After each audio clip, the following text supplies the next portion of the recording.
Ladies and gentlemen, welcome to I'm Not Repeating Myself podcast. I'm your host, Mike, and I hope you heard what I said the first time because I'm not repeating myself. Glad everybody could be with me on this good Monday. Please make sure you like, share, and subscribe to me on SoundCloud, Apple, Spotify, and on YouTube. I'm on Instagram at I'm Not Repeating Myself pod, and I'm also on TikTok at I'm Not Repeating Myself pod.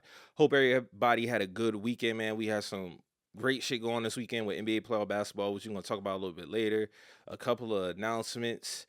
We are officially in a new month. We are in a new month, man. May is fucking here, man. This year is blowing by, like I always say. Them first 4 or 5 months are blurs, man. We damn near at the halfway point. Hope everybody locking on them goals, not procrastinating, not bullshitting, but also at the same time too, celebrating where you at. Celebrating where you at. We don't always gotta just dwell on what we don't got going on, what we have accomplished so far, and how to continue to get better, man. So hopefully everybody's doing that.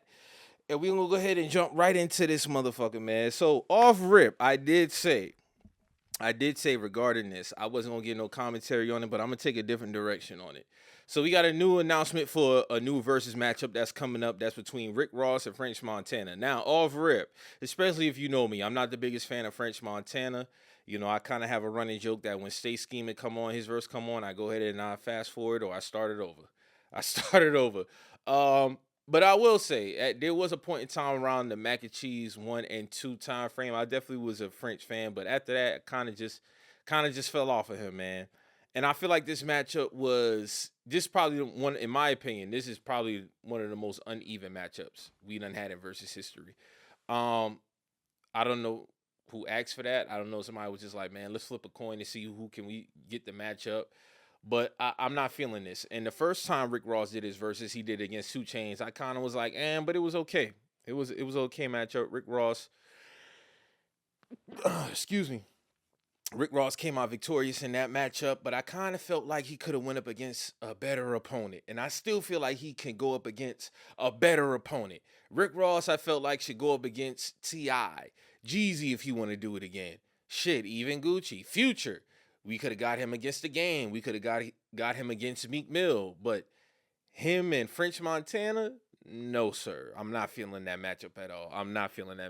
Man. We definitely could have got something better, man. I just think it's going to be a wash. I honestly feel like it's going to be a wash. Now, of course, with the performance aspect of it, versus can be very, very unpredictable. And in some of my predictions lately, I'm shooting under 500. I am. I'm under 500 as far as my record, as far as the predictions.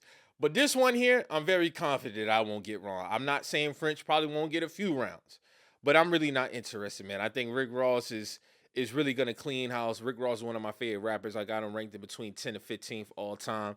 But this matchup ain't it. Man. I would have loved to see him really against Jeezy. I said that the first time. I really would have loved to see Rick Ross versus Jeezy. T.I. has yet to do a versus. Rick Ross and T.I. I think would be amazing. I think that would be an amazing one.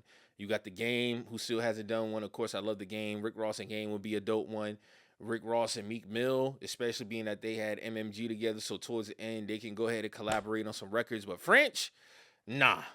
It's just different levels. That's not somebody I feel like they could have been on the same level doing the verses.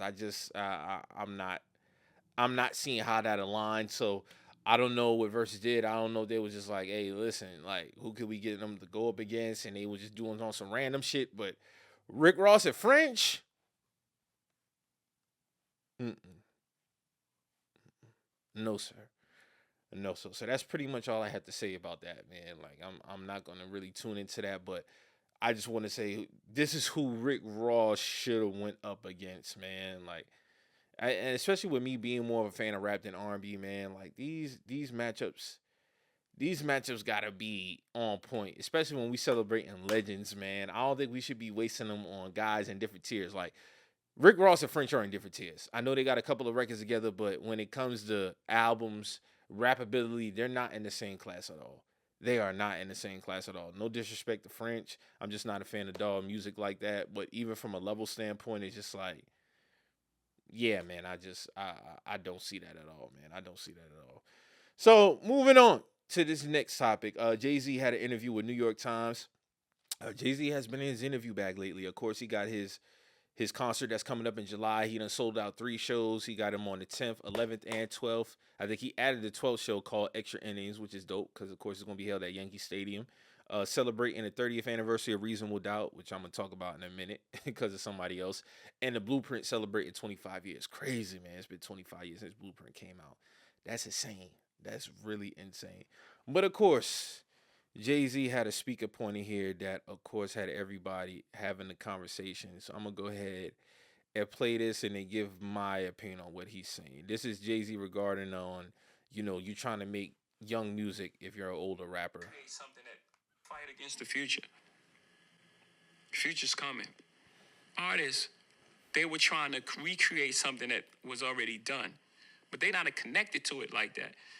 They're not living it and breathing it. They were fighting against gravity as opposed to telling their story. We needed that other side.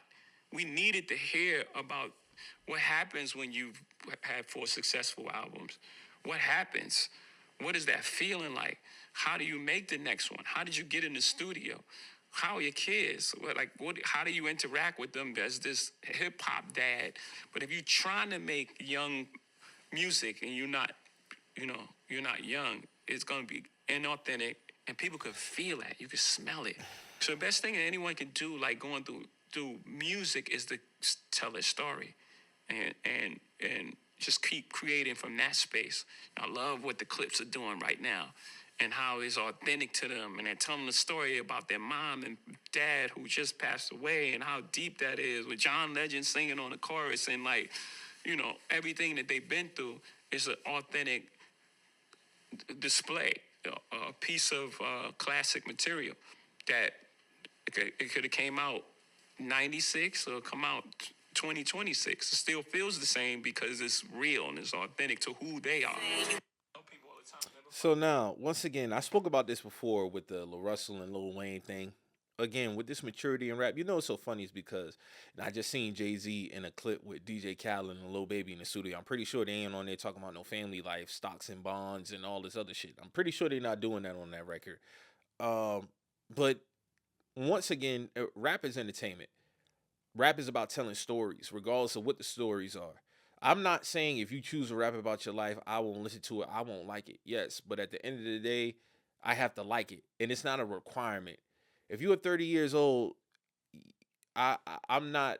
You don't have to be a family man. If you're 40 years old, you don't have to be a family man, nor do you have to rap about it. Now, I'm not saying go out here and fit yourself in the mold that you're not comfortable in and telling stories. Again, to me, rap is entertainment.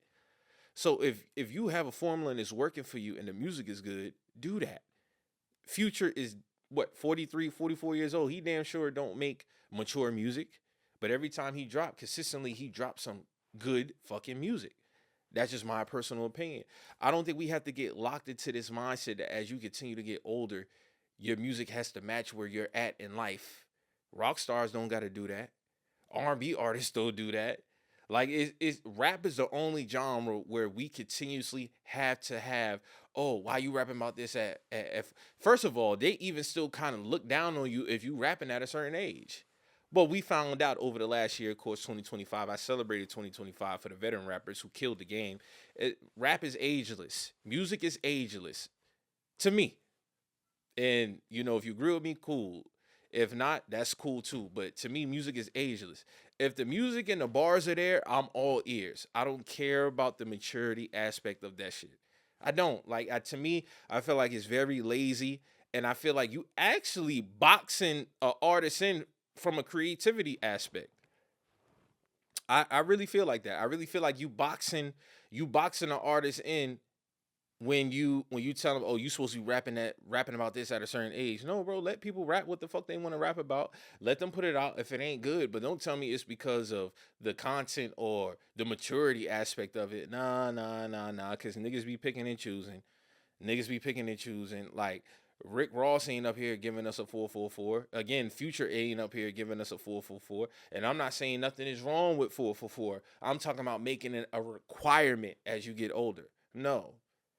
Clips, no, they've been consistently rapping about a certain particular content for 20-something plus years. More so Pusha T because Malice just came back. And every time he dropped some great fucking work. So I'm I don't want artists and rappers to feel like they're pressured to rap about what society feels like they should be rapping about at a certain age. I'm sorry.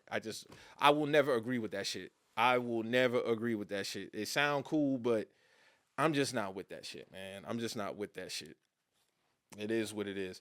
I feel like a lot of the times, man, we kind of hold ourselves back, man, because we continuously looking at rap as a young man's game. I think we kind of crossed over. We kind of crossed over that point because you got to think when we first came, when rap first started, it was that.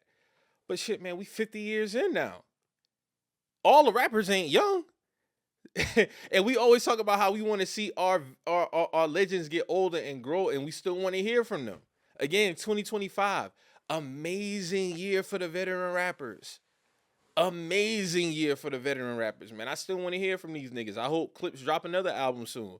I hope Ghostface, my favorite album for 2025. I think it was the best rap album last year. Supreme Clientele too. I hope he raps again. Raekwon, Jada Kiss and Bean's supposed to have an album coming out. Hopefully that's still coming. Like I still want to hear from these niggas, man. So, but the maturity aspect, yeah, I'm cool on that, man. I'm cool on that. So, moving on in relation to Jay-Z, Dame Dash once again proving that he's a miserable nigga, man. I don't get this guy, man. I really don't. I really don't, man. This shit here is ridiculous. Dame Dash says nobody cares about reasonable doubt. That shit barely went gold. Let me go ahead and play this clip. Money off that shit barely went. Doesn't sell shit. Why you think I gave it away? Nobody made no money off that shit. Barely went gold. Nobody gives a fuck about reasonable doubt other than people that were there. Nobody gives a fuck about reasonable doubt. Ask some kid about reasonable doubt. They'll be like, nobody cares about Jay-Z as a rapper. No kid gives a fuck about Jay-Z at all. They not jacking his hairstyle, his gear. No one's fucking with Jay-Z. No one's listening to them fucking raps. None of that shit. That's all. You know that. When's the last time this nigga made a record? Like, he's an old man. Why the fuck should he be making records? But ain't nobody jacking Jay-Z. He's not. No one. I'm gonna tell you what killed Jay-Z. Them fucking dress shirts. That put him out of business. He wasn't fly after that. No one. He couldn't recover for them dress shirts. Show me a picture of me in a Yankee in a dress shirt with cufflinks, please. Let me know. Or some Van Dutch and all that. Like, show me any picture of me in any of that clown shit. I'm the coolest. I'll be like, yo, these niggas, think about how I'm looking. Like, what the fuck is you doing? Like, my homeboys used to, like, this nigga got these fucking motorcycle boots on. My homeboys used to give me hell for this nigga, man. They thought he was the funniest, he didn't have the kind of, he's not that, no dishes. I don't want to start this, but let's go. You know what I mean? But, like, fly nigga, look, I'm a fly. I made this shit, too. It's brand new. Look at this. You see the CEO swim trunks and shit? I stay making fly shit for me. Only for the members. Only for CEO members. I don't even want everybody to wear the clothes. You gotta be like on some other shit. I'm not in it for the money, bro. I'm gonna be broke my whole life. I'm gonna always spend it. I'm not gonna say I ain't gonna make it, but I ain't holding a dollar. Holding money is for suckers to me. I don't care. Y'all could do it. I had bricks. I hold some bricks and some real estate. But looking at green, nasty, stink money, I don't need that shit. I burn that shit. I burn money. Fuck all that. But I'm going to be fresh. I'm the flyest broke nigga you ever saw. Dane, first of all, you lying. You didn't sell Reasonable Doubt because you didn't care about that shit. You sold it because you need the money. You was actually trying to get at least $10 million for that. So let's go ahead and address that, like, off rip. Secondly, to say that nobody cares about Jay-Z, them shows that he got coming out prove you to be wrong. He sold out all 3 shows for, again, for the celebration of Reasonable Doubt 30 years and Blueprint 25 years. I want this to be a lesson for a lot of niggas as they get older. You don't want to be Dame Dash as you get older in terms of being miserable. Dame Dash is a legend. You can't tell a story of hip-hop without Dame. You just simply can't do it. Great businessman. But Dame is miserable. And you don't want to be miserable as you get older. Because your body even starts to change as you get older. So on top of that, being miserable is just a double whammy. Whatever it is, we won't be able to see the golden years of Rockefeller again. It's fine. But all this animosity, all this jealousy, all this hate and shit. Like, 10, 15 years ago, the little playful, hateful shit, people got a couple of laughs at that. It was sad then, it's still sad now. It's still sad now. You might have keyed at a few jokes here and there and shit like that, but now it's really just sad, bro. You gotta let it go. Let it the fuck go. Y'all had a great time. Y'all not cool no more. That man don't be speaking on you. So what else is there to address? But all this shit about you don't care about reasonable doubt, lie. You didn't tell it because you didn't give a fuck. Again, you need the money. And you wanted a certain amount too, as well. Due to whatever financial issues you got. But I just hate to see him go out like this, man. It's just whack. It's trash because he's a legend and we should be celebrating this thing. But every time he speak, I don't even hear Dame speak about the shit that he like. What do you like? That's what I want to hear. I want to hear what if Dame is gonna speak, I want to hear about what Dame likes in 2026. I don't want to hear about what Dame hates or dislikes anymore, especially regarding the same fucking topics. Okay, you don't fuck with Jay-Z, bro. We get it. Whatever happened between y'all, dead. We're not going to get a reunion. We're not going to see y'all in pictures together. We're not going to get a sit down. Fine, bruh. Cool. But as you get older, you should be speaking about the good things. Shit that you like. Every time this nigga speaking, he coming from a place of jealousy. Miserable. Just miserable. The nigga sound miserable. That nigga sound miserable, bruh. Like, enough is enough with this nigga, bruh. Talk about shit that you like. You are a legend in rap history. Co-founded one of the biggest record labels of all time. Put rappers on, legendary rappers on. Put Kanye West on. Put Beanie Siegel on. Whole State Property. List goes on. Had business ventures outside music. Doing your thing in media. Art, whatever the case may be, bro. I just want to see Dame in a better place. I don't like to see niggas that I know are talented, had a big impact on the culture, go out like this. It's ridiculous and it's non-progressive. It's non-progressive. It's simply non-progressive. And then he keep repeating the same fucking shit every time, bruh. Every single time it's the same fucking, every 8-9 months is Jay-Z this, Jay-Z that. Jay-Z didn't do this. Jay-Z didn't do that. He full of shit this. He full of shit that. This didn't sell that. He irrelevant. Da-da-da-da. He ain't fly. I am. Da-da. Nobody cares, bruh. Talk about the good times if you want to talk about the old days. Nobody want to hear that negative shit. That negative energy and all that other shit. And then talk about the shit that you do like. Talk about the shit that you do like. That's what I want to hear from him. Dame has so much insight and so much knowledge on so much shit, bruh. Like, my nigga. God damn, bruh. Let the Jay-Z shit go, man. Especially because that man don't be talking about you. Jay don't be talking about that nigga, bruh. So please, Dame, start talking about shit that you like, bro. Or just don't say shit at all. Just be quiet. Just be quiet. Shut the fuck up. Because nobody want to hear that hating ass shit, bro. Enough is enough. It ran its course. You did it in 2005. You did it in 2015. You're still doing it in 2026. Let it go. Simply let it go, bro. So, moving on. The New York Times also published their unranked list of 30 living American songwriters, greatest living American songwriters, voted on by 250 music insiders and 6 NYT critics. So let me go ahead and name these. Jay-Z, Young Thug, Kendrick Lamar, Outkast, Missy Elliott, Mariah Carey, The Dream, Bad Bunny, Babyface, Stevie Wonder, Nile Rodgers, Jimmy Jam and Terry Lewis, Smokey Robinson, Lionel Richie, Taylor Swift, Lana Del Rey, Dolly Parton, Bob Dylan, Bruce Springsteen, Paul Simon, Carole King, Willie Nelson, Diane Warren, Fiona Apple, Lucinda Williams, Romeo Santos, Valerie Simpson, Brian and Eddie Holland, Stephen Moret, Josh Osborne, Brandy Clark, and Shane McAnally, if I'm saying that correctly. So yeah, hey, shout out to the rappers on the list: Jay-Z, Young Thug, Kendrick Lamar, Outkast. Uh, who else? Missy Elliott. Any other rapper I'm missing on this list? Shout out to the R&Brs we had on here: Babyface, Stevie Wonder, of course, Mariah Carey. Yeah, man. Shout out to them, man. Shout out to Young Thug getting on this list. I know a lot of people kind of looked at it, might have looked at it like, oh, this polar bear, but Young Thug got a nice pen, man.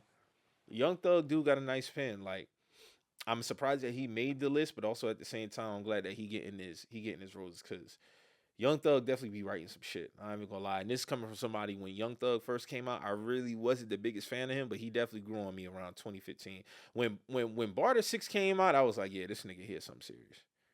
This nigga here something serious. So that's dope to see them, especially Missy Elliott, Mariah Carey, Outkast. We all know they just made the Rock and Roll Hall of Fame last year. So salute to all of them on there. Missy Elliott, definitely for sure. Her pen is crazy as well.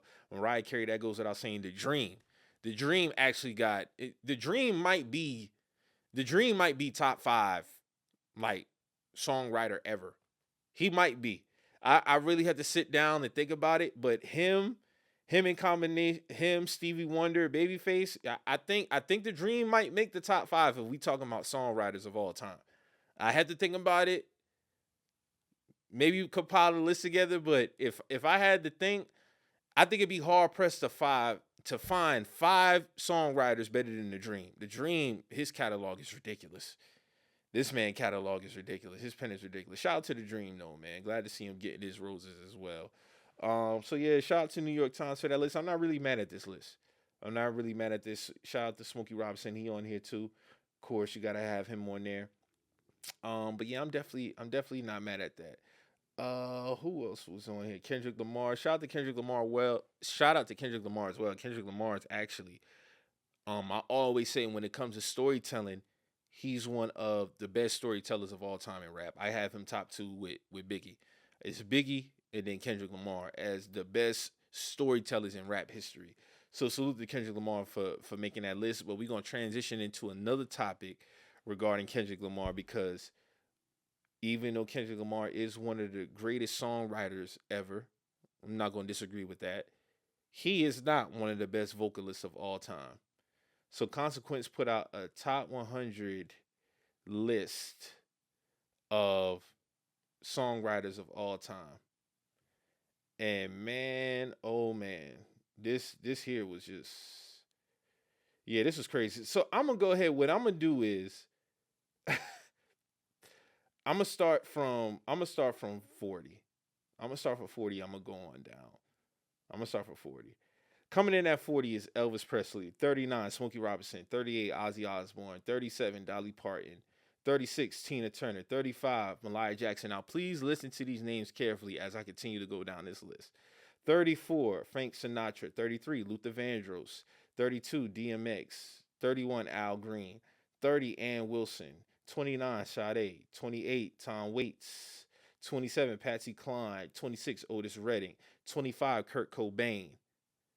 24, Billie Holiday. 23, Stevie Wonder. 22, Jeff Buckley. 21, Sam Cooke. 20, Kendrick Lamar. 19, Chris Cornell. 18, Adele. 17, James Brown. 16, Hank Williams. 15, Mariah Carey. 14, Ray Charles. 13, Rob Halford. 12, Nina Simone. 11, Roy Orbison. 10, HR. 9, Michael Jackson. 8, Mike Patton. 7, Ella Fitzgerald. Number 6, Beyonce. 5, Robert Plant. 4, Marvin Gaye. 3, Whitney Houston. Number 2, Aretha Franklin. Number 1, Freddie Mercury. Now, how in the fuck does Kendrick Lamar come before Stevie Wonder, Al Green, Sade, like Luther Vandross? That's fucking ridiculous.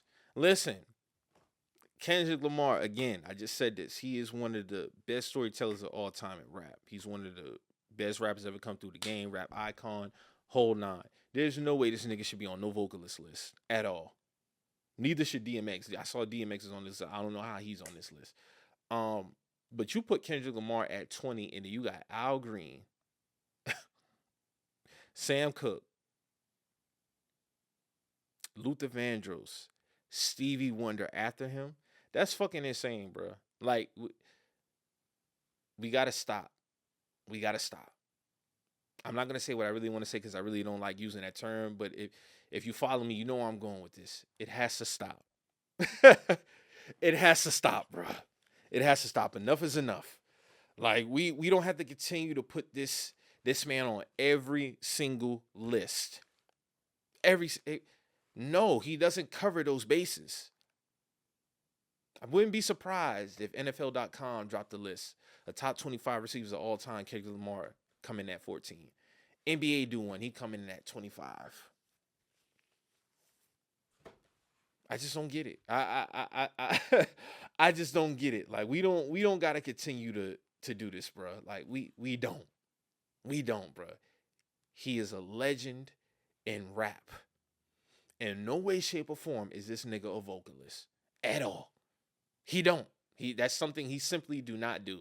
It didn't put him in front of the... First of all, Stevie Wonder should be top 5 all time.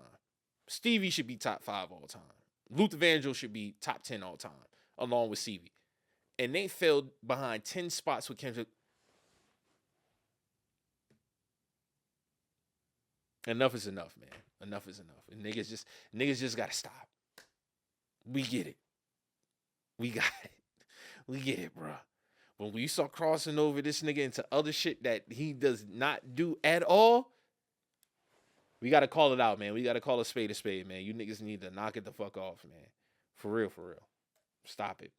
So, moving on, man. NBA playoffs, man. It's been a great first round of NBA action, man. It's been a great first round of NBA action, man. Listen, at first, I'm going to tell you how funny fans are, because NBA fans are fickle as fuck, man. These niggas are so fucking fickle, and it's so annoying. I remember in the first game, it was like 2-3 blowouts, and everybody was like, oh, y'all, this product, silver, and all this other shit. Y'all don't like basketball, bro. First of all, a 1-8 seed matchup, 2-7 seed matchup shouldn't be close. They're seeded that way for a fucking reason. But with that being said, man, where do I want to start? Let me go ahead. Let me get that out the way. So the Knicks smoked the Hawks 140-89, a 51-point victory, the largest in New York Knicks history. I did have the Knicks winning this series in 6. It was looking ugly early, though. The Knicks took care of business game 1. The Hawks won the next 2 to take a 2-1 lead. And from game 4 on, the Knicks they stopped playing down the competition. And they got busy. So they looking like a well-oiled machine. They will be moving on to the next round. Moving on next, we have... Do I want to cover that one last, or I want to do that one next? Let me go ahead and go to the West. So the Lakers handled their business in 6 games versus the Rockets. Kevin Durant didn't play. They closed the Rockets out 98-78. LeBron James, he had 28 points, 10-25 from the field, 8 free throws, also added 8 assists. Again, I said last week, salute to LeBron. He's still been looking good. But yes, sir, I was ready to get them jokes rolling. They blew a 3-0 lead because it was looking kind of the Rockets. They came back. They won 2 games in a row. They was going back home for game 6. It was looking kind of dark, but they handled business. So salute to LeBron. And for the Lakers to handle the business, they will be moving on to face the Thunder. The Thunder swept the Suns, of course. Nuggets and Timberwolves. Now, this one is the one I got completely wrong. I had the Nuggets winning this series 4-1, even with Anthony Edwards playing. We all know Anthony Edwards went down. Dante DiVincenzo went down. But the Timberwolves just continue to dig deep. They won this series 4-2. Close out the series. Jaden McDaniels, he had 32 points. Rudy Gobert, again, had another great defensive game, 13 rebounds, 8 assists. Hey, man, listen. They went out here and they handled business, man. I gotta salute the Timberwolves for proving me wrong. If it just wanted it more, it seems like the Timberwolves just wanted it more than the Nuggets at the end of the day. Even from game 2 on, it was kind of like, all right, bro, like enough is enough. We gonna handle business. Shit, even Terrence Shannon Jr., he got his first start in a playoff game. and he dropped 24 points. Ayo Dosunmu, he was out, he was hurt. So I got to salute the Minnesota Timberwolves for handling business. But with that being said, it is 100% unacceptable for the Nuggets to lose this series without Anthony Edwards, Ayo, and Dante DiVincenzo. And all of this falls back on Nikola Jokic. I can't blame nobody else. Of course, Jamal Murray in Game 6, he had a terrible game. But if the Joker handles business as far as an individual standpoint earlier in this series, games in between game 2, 3, and 4, they come out victorious. He is arguably the best player in the league. I have him as a top 2 player in the league. Average a triple-double back-to-back years. First time that's ever been done as a center. He should have been able to have at least a couple of 40-point games that probably would have the Nuggets moving on to the next round, but he wasn't able to do it. I got to give credit to Rudy Gobert, but at the end of the day, there are a lot of plays I can highlight. Him missing bunnies, him missing layups, so Rudy Gobert is nowhere around. He shot horrible from 3 the whole series. Now, Game 6, he did have a pretty good game, but it just wasn't enough, and to me, I feel like it was too late. It was too late. Like he was overall bad throughout this whole series. Didn't play up to standard at all. So there's really nobody else to give accountability to except for Joker, because he sets the tone. You are the best player on the team. And we seen you have 40-point games, 50-point games. He hasn't even had a 30-plus point game in this series, I believe. He should have been able. There comes a time when you are arguably the best player in the league. You go out there and you have a 40-point game, or maybe even 2. We just seen SGA. He had a 43-point game shooting on 83%. Why Joker couldn't do the same thing? Again, a lot of these is just not Rudy Gobert on him. Rudy Gobert did a good job of bothering him. But ultimately, he was able to get some shots off, and he was bricking a lot of shit. Like I said, floaters, layups, 3-point shot, wasn't falling. So 100% accountability goes on Joker, man. 100%. There's no reason why they should have lost this series at all. At all. So the Timberwolves will be moving on to the next round to face the Thunder. Anthony Edwards, he's still going to be out with that hyperextension. I just don't see them handling business. I mean, against the Spurs, excuse me. They'll be moving on against the Spurs. I think they'll probably be able to get a game or 2. I think Anthony Edwards is going to be out because the hyperextension at the minimum is at least a 3 to 4 week injury. Of course, with NBA, medicine and advancement and all that other shit, they could probably speed it up. But I don't think he's going to play the series at all. I think the Spurs honestly handle business in 5 games, at the most 6. At the most 6. But I got to give credit to them for at least proving that they say is wrong like me and handling business versus the Nuggets. I don't know where the Nuggets go on from here. I think it's time to move on from Aaron Gordon. I'm hearing rumblings about maybe move on from Jamal Murray. I'm not too sure about that. We'll just have to wait and see. Thunder and Lakers, I got that as a sweep. Lucas still won't be playing. Austin Reeves might get them one in combination with LeBron. Might get them one, but I think that's a sweep. Even looking at the spread, they got OKC favored by 15.5. That's crazy. But I definitely have that as a sweep. Moving on next. So, Celtics and 76ers. This one was a big shocker. Proved me wrong again as well. I had the Celtics, I had the Celtics winning this series in 5. Honestly, I had a sweep, but I was like, out of respect, I'll probably give them one game. And they got that one game, and I thought the Celtics wasn't going to lose another one after that. Game 3, they handled business in Philly. Game 4, they handled business. And they proceeded to take a 3-1 lead. And they have now blown a 3-1 lead. And I got to give credit to Joel Embiid. I remember I read an article on Joel Embiid last year. It was a long article, but it was great on ESPN.com, actually. I grew a new respect for Joel Embiid. He's been through a lot. I can't never say that Joel Embiid never cares about basketball. When it's all said and done, that's not somebody I looked at. Even though he had the injuries, he did everything he could to make sure that he was out on the floor. And when he plays, he gives his all. He just had the emergency surgery a few weeks ago. I don't know exactly for what, but I know it was very serious.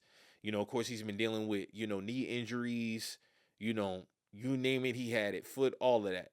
Joel Embiid, in combination with Tyrese Maxey and Paul George, walked the Celtics down. Game 5, They was down like 16-15 going into the fourth. They won that game. Game six, uh, they handled business at home. And then game seven, they had pretty much the lead the whole game. It got close towards the end of the game. I think Celtics brought it back within a 1-point game. But man, what a hell of a performance by Joel Embiid, man. 34 points, 12 of 26 shooting, 9-11 from the free throw, 12 rebounds, 6 assists. Log 39 minutes. Tyrese Maxey 45 minutes, 30 points, 11 to 18 from the floor. 2 of 4 from 3, 6 to 6 free throw, 11 rebounds, 7 assists. Had some clutch layups in late game. Gotta salute the Sixers, man. Definitely was an upset of all upsets to come back from a 3-1 lead, not knowing that Joel Embiid was going to come back and play in this series. I gotta salute Joel, man. Joel was looking like 2023 Joel Embiid. And again, man, after just reading that article about him last year, man, I grew a lot of respect for Joel, man. Joel, again, I can never say this man didn't give the game his all. He didn't get the game. I can never say that. That man went out there and laid on the line, diving for loose balls, wasn't giving a fuck. He wanted to lead Boston with that victory, especially Boston been whooping their ass for at least 20-something years. They hadn't beat them in the series since 1983, I believe, somewhere around there. It's been a long time since they beat them. And shout out to VJ Edgecombe, too, rookie, hitting big threes. He was 5-11 from the three-point, 23 points in a game 7. Got to salute the rookie on that. But yeah, salute to the Sixers, man. Salute to the Sixers. They will be moving on to face the Knicks. And I honestly believe they will beat the Knicks in 6 games. I do believe that. I do believe that they can get the Knicks in 6 games. As far as the Boston Celtics, Jason Tatum, he wasn't able to play this game. He had a left calf strain injury. And I think a lot of that is due to overcompensation. And I'm glad he didn't play game 7 because it's just not worth it. And when you got a left calf strain, of course, he tore his Achilles on the right. He just came back. He was looking great. But that tells me it definitely was overcompensation. And I'm glad that he wasn't playing this game because I think he could have risked having an injury to set him back even further on the opposite leg at that. So, but Jaylen Brown performed great. He did miss some shots late in the game. You know, I'm not really going to kill him for that. You know, it is what it is. He did miss a mid-range that was damn near like 8 feet away from the rim. Missed a 3-pointer as well. But I can't say that Jaylen Brown did not perform. He was the reason why they was in the game in combination with Derek White. Jaylen Brown, 33 points, 12 of 27 from the floor, 6 of 6 free throw, 3 of 9 from the 3. Derek White, he logged 26 points, the most points he scored in the series because he's been a shell of himself. But I got to salute Jaylen Brown. Jaylen Brown 100% is a dog. I can't say that this man won't go out there and if need be, lay it all out on the line. Again, he did miss a couple of shots late, but it don't take away from the overall. You do got to come out victorious, though. He is held accountable because in games 5 and 6, you handle business, you won't be in the situation. So overall in the series, he didn't play up the standard. But as far as game 7, I can't say that Jaylen Brown didn't go out there and ball. So salute to Jaylen Brown. And again, the Sixers will be moving on to face the Knicks, and I do have the Celtics taking that. I do have the Sixers taking that in 6 games. I do have that. Pistons and Magic. Now, this shit here has been crazy. I gotta salute Cade Cunningham, man, because Game 6 was ridiculous. Magic they was up 24 points in the second half and proceeded to get walked down in ways that was that was insane. That was insane, man. That just didn't make any sense to me. The Pistons handled business 93-79 in Game 6 to tie the series. Cade Cunningham again went federal. Cade Cunningham dropped 32 points, 10 to 23, 10 to 12 from the free throw. It was just the same. Yo, the Pistons dropped 31 points in the fourth quarter. The Magic scored 8. Inexcusable. Again, they was up 24 points in the second half. And they proceeded to get walked down. They scored a total of 19 points in the whole second half, the Magic. A total of 9 points in the whole second half. 11 in the third and 8 in the fourth. That's inexcusable. As a Paolo Banchero fan, you know, it's been up and down with me. up and down. Like this dude, he does make it hard to be a fan of his. He does. He makes it very difficult. But that's inexcusable, man. For a 20 from the floor, 17 points, ridiculous. Coming off the heels of when him and Cade just had a masterclass together. 45 points, 50-something percent from the floor. Cade had 45 points himself. But Cade Cunningham is going out and making sure that his team is not going to lose. I think the Pistons blow the Magic out in Game 7 because the Magic blew it. They simply blew it. And I think the Pistons will be moving on to face. Let's talk about this series because this has been ridiculous too. See, listen, when I spoke about this trade back in February, I said it was going to end ugly. It was going to end ugly. And it still remains to be true. Because this here don't even make no sense. The Toronto Raptors came out victorious in Game 6 at home. They won 112-110 with a go-ahead three-point shot that bounced high off the back rim and dropped in with 0.2 seconds left by R.J. Barrett. But let's go ahead and talk about this. James Harden, again, I told Cavs fans, enjoy it. Enjoy them games 1 through 4 because 5 through 6 and now 7, of course, by the time the show is out, Game 7 will have been over. It's going to be back to shooting tour dates, and that's what he did in Game 6, 5 of 14 from the floor. Donovan Mitchell, he really wasn't no better. 11 of 26, 2 of 10 from three-point. It's just insane. Let's go ahead. Let's talk about Game 5. Let's go to Game 5. Now, they didn't win the game, but James Harden, again, 7 to 13. Just not enough shot attempts. They didn't bring you in to shoot 13 times a game, bro. They did not do that. Donovan Mitchell, 19 points. Just wasn't enough. Games 3 and 4 was just ugly. It was more tour dates. I don't know who's gonna come out victorious. I want to say Donovan Mitchell and James Harden can get this victory at home, but R.J. Barrett and Scotty Barnes might get it done. They might get it done. They might get it done, bro. I just can't trust James Harden in Game 7. See just more turnovers than field goals made. I think in the history of the game, he has more turnovers than field goals made in Game 7s or Game 6s combined. I actually have to go look it up. But I toss up, man. I got no faith. I can't honestly say I got faith in the Cavaliers to get this shit done. And I told y'all niggas back in February, this trade does not move the needle either way. This trade for James Harden does not move the needle in any way. It's going to end ugly. I said it then, it's going to end now. And I'm saying it now. It's going to end ugly, and it will end ugly. That's where I'm at with that. So we just have to wait to see who's going to move on to the next round. Now, I do got the Pistons moving on. A matter of who they're going to face between the Cavs and Raptors, I don't know. But the 76ers got a strong chance of reaching the finals for the first time since 2001. But the Knicks are looking good as well. On the other side of the bracket, I got Thunder versus Spurs in the Western Conference Finals. We can go ahead and fast forward to that. I don't see no upset happening on that side of the bracket at all. And then Spurs and Thunder. Listen, I got the Thunder going back, but the Spurs have had the Thunder number all year. You have to pay attention to that. So when they get into this crash course in the conference finals, I think we're going to see an epic series. I think Wemby is going to be on a tear.